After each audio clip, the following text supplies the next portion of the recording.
JJ Barnes and welcome back to my creative writing advice series. If you don't know me, I'm JJ. I am the author of How to Write a Story, which you can get now on Amazon. I also have several other books out, a film in production and a TV show in production, and this is my way of bringing what I have learned and the skills that I have been taught over the years and been able to put into practice to you.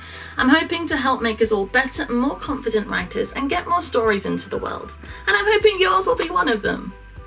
So today I'm going to be talking about killing your character's parents. Now, this is mostly if you are writing YA or children's books, because for adult books you're less likely to be dependent on the parent characters, but not necessarily. So killing your character's parents in children's books and YA.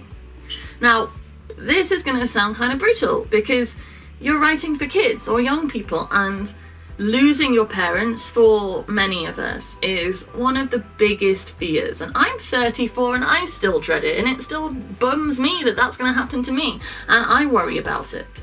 But if you're a child, that can be one of the biggest fears. So why do we do it? Well, if you look at films, I'm going to use Disney as an example, right? In Disney films, it is rare that both parents survive the story. It does happen, but it isn't very common. And when it does happen, they have to be taken away from your character anyway, just in a different way. So when do they die?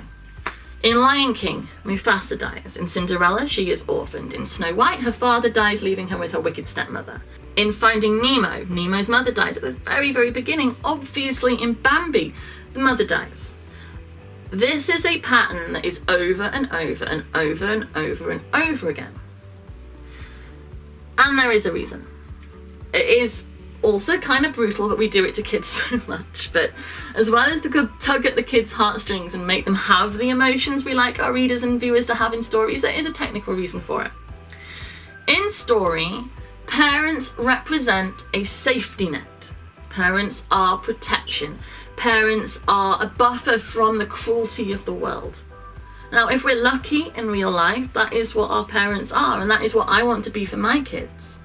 But there's a reason my kids don't have crazy adventures. There's a reason my kids aren't running off to live in the forest. There's a reason my kids aren't exploring the world. It's because we're here, and we're keeping them safe, and we're keeping them tethered, we're keeping them almost controlled, because we do not let them do those adventurous things. And they might be prone to because they're kids, and kids like to wander off and have crazy adventures. And if you have kids or no kids, you'll know that this is true. Kids can get themselves into trouble all the time, and we don't let them. But then there's no story. There is no story to be had about my children. I mean, there's plenty of stories I can tell you, but they are not stories. They aren't movie-worthy adventures. They're my kids getting into trouble or trying to have an adventure and being brought back off the top of the slide. They are not worthy of an epic tale because we're here keeping them safe. When you take the parents away, the kids are free. And that's really, really brutal.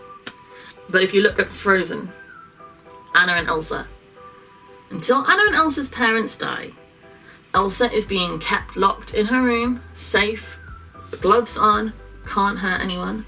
Anna wandering around the castle, do you want to build a snowman? Nothing really happening.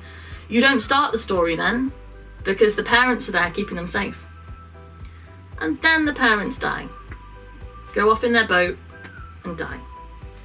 And that is when their story can start. And these aren't children, these are women. But they are still tethered by the parents. As soon as their parents are killed, their story can start, because they are no longer safe in the parental bubble. They are not being protected. They are able to go out and get into dangerous situations and have their adventures.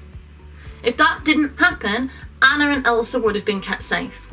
In Lilo and Stitch, the only reason Lilo and Stitch are able to have their adventure is because Nani, the sister, has been left trying to raise her, and she has things to do. She cannot be a parent. She cannot put the parental bubble of protection around Lilo. And so therefore, when Stitch arrives, they are able to have their crazy adventure because the parents have died. If those parents were there, she wouldn't have got into trouble because they would have been there. Stitch wouldn't have come home with her because they wouldn't have gone looking for a pet. And if they had got her a pet, they would have been in charge, because that is what parents do. Without the parents, the adventure can happen. Now, of course, sometimes it's one parent. In Lion King, in Finding Nemo, in Bambi, one parent. But it will be the opportunity then for the other parent to have to struggle to raise them. In Finding Nemo, he loses him because he's so overprotective, he drives Nemo away. In The Lion King, he's so riddled with guilt that he leaves. You have still got a separation, and there's the opportunity for them to come back together, of course, because that is what happens too. Bambi's father comes and raises him. Nemo's father finds him in Australia. Simba comes home to the Pride Lands and sees his mother again. But they have the adventure in the meantime. And then when you have the ones whose parents survive. Tangled, both of her parents are alive. Rapunzel's parents are there in the castle. Moana, her parents are still on the island. However, something happens to sever that. In case of Tangled, she's kidnapped, obviously, and she has to find her way home. In Moana, they are overprotective, and again, she is almost driven away by a call from somewhere else, from the ocean. That connection is then severed and she's sent out on her own. In both cases, those girls are sent out into the world without the parental bubble. You couldn't send them on those adventures with the parents. You have to find a reason to separate them. As I say, you don't have to kill the parents, you don't, but you do have to find a reason. In Harry Potter, obviously Harry's parents are dead, but Ron and Hermione's aren't. But they're in a school far away, so the parents aren't with them.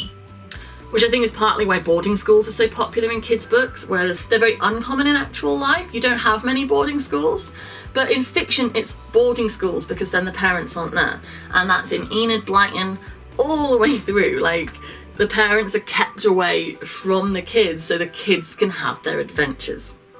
A lot of stories will kill the characters' parents before the story begins, so that you don't have to witness it. They are just an orphan.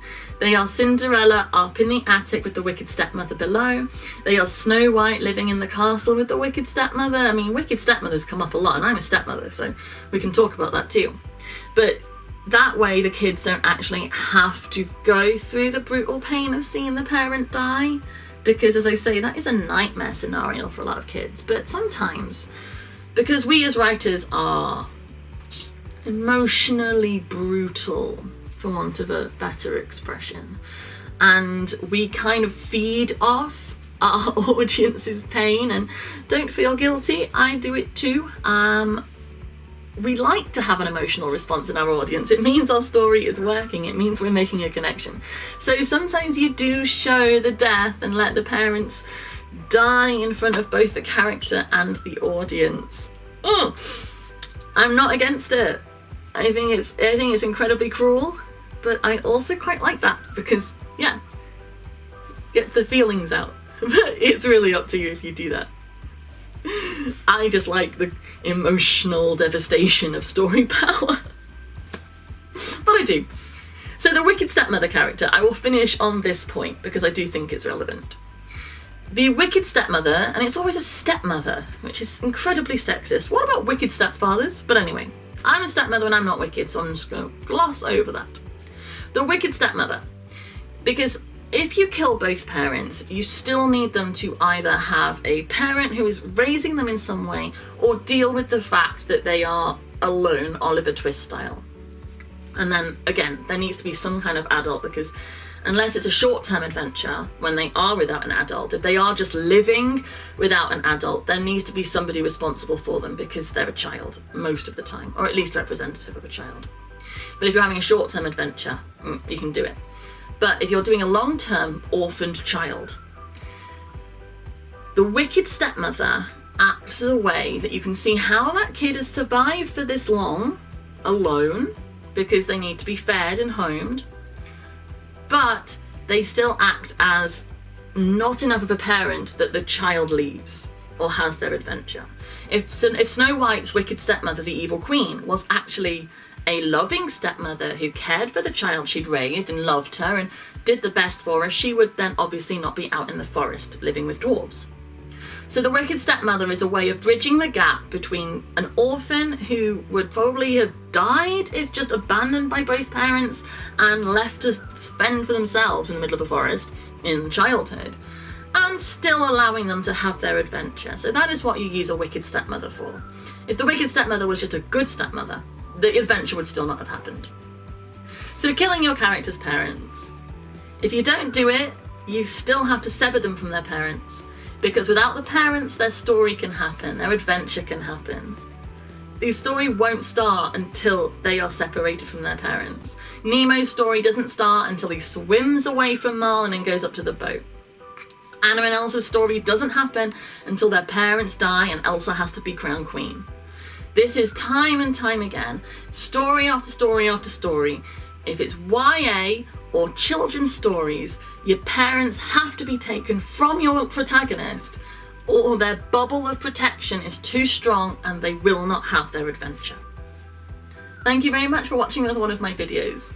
If you have a story, a book, a film, anything that you would like me to talk about, let me know in the comments below. And if you have written a book or a film, or released a film, or written a book that's out that you think I could take and extrapolate some writing advice from, which I love to do because I love to talk about you guys and the things you have done.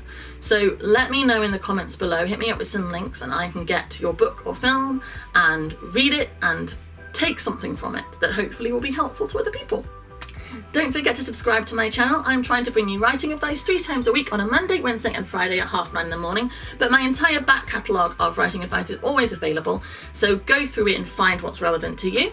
Also, if you go to jjbarnes.co.uk, you will find links to all my social media, as well as all the books, film and TV that I have out, and you can come find me, talk to me, and let me know what you're up to, tell me about your work in progress, ask any writing questions, and just see what I'm getting up to in my life. And thank you. I will be back again soon. Bye.